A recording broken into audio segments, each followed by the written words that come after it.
About 2:30 this afternoon, Bryan police received a call to Kentmore Cabinets, an active shooter. Officers responded to the scene and arrived in a fairly short period of time. However, the shooter had gone by the time officers got here. They did, however, discover some people hurt that had been shot. Initially, 4 people were transported to St. Joe Hospital in critical condition with gunshot injuries. One other person was transported with no injuries. Apparently, it was an asthma attack. And one person was deceased at the scene. Right now, this is a joint effort between multiple agencies.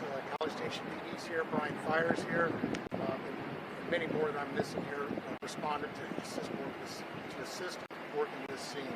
As you can imagine, it's very complex because you have a whole number of workers at the warehouse, and so we're sorting through all that and interviewing witnesses and talking to people while we're happening.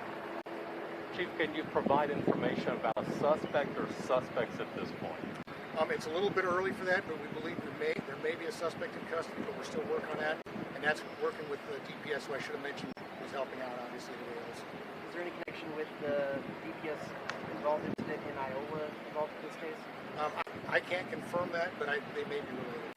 Is there expected to only be one suspect involved in the situation? We're still investigating that. We know, obviously, at least one suspect. I've heard reports there might have been a couple of people in the later stages of what occurred, but I don't know that for sure. Any idea at this point a motive, or if this suspect had a connection with Kentmore? We really don't know the motive. We're still investigating that. I believe that the suspect was an employee of Kentmore. Can you tell us about what type of weapons he had? If he had rifle, handgun, other type? I cannot. I don't know that information right now. What does this mean for the workers? Are they being released slowly, or how does that work? Well, obviously, we're talking to everybody, and as we talk to them, as soon as we can release them, we'll release them. You mentioned the warehouse area. Obviously, this is kind of a big campus. Can you be more specific about where the shooting happened?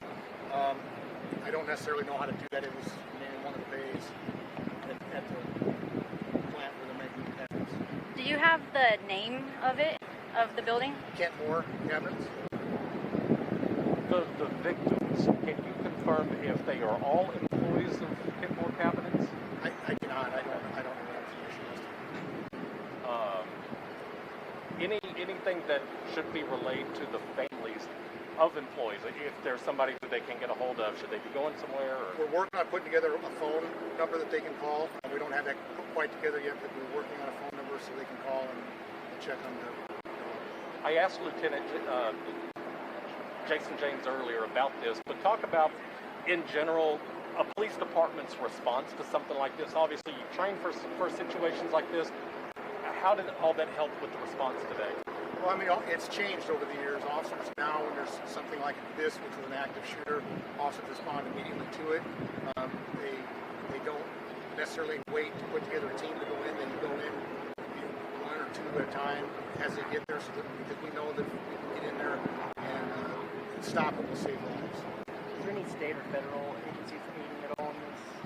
I know that the FBI offered. They may or may not have been. I just haven't seen them. But I know that we've received calls from several federal agencies and other agencies offering their help. All victims at St. Joe? I believe so. Okay. And I just want to confirm 6 total. So 4 at the hospital, 1 was not injured with the asthma attack, and then 1 is dead. Deceased, that's correct right now. And then do you know which St. Joseph Health location they were taken to? I'm assuming the the main hospital. 4 to Bryan, 1 to College Station. Thank you. Thank you. Do you know if the suspect left on foot initially or in a vehicle, or how they got away from the cabinets? I believe in a vehicle, but I don't have that specific information. Chief, how would you describe the level of risk to the broader community? I mean, if the suspect's in custody, then the risk is pretty low. If he's not in custody, then I think everybody should be cautious, but they need to be cautious. Do you know how long it took the police to respond once the initial call came out on the active shooter? I don't know that time, but I know it was pretty quick because I was listening to the radio and heard it, but I don't know exactly. What's happening right now? What are everybody doing? Right now, we're working the crime scene. We're interviewing witnesses. We're trying to keep people hydrated, and keep witnesses and police officers hydrated because it's obviously pretty warm out, as you guys very well know. So it just takes a long time to put on a spread out scene, which is a fairly spread out scene. It takes a lot of work and a lot of time to put it all together. Is the suspect believed to have resided in Iowa? I don't know that information. And for the case of the helicopter here still hovering and people driving by, what should they know about that? That's information on the fact that I assume that's a media helicopter. It is.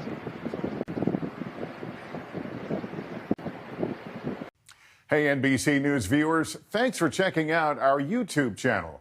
Subscribe by clicking on that button down here and click on any of the videos over here to watch the latest interviews, show highlights, and digital exclusives. Thanks for watching.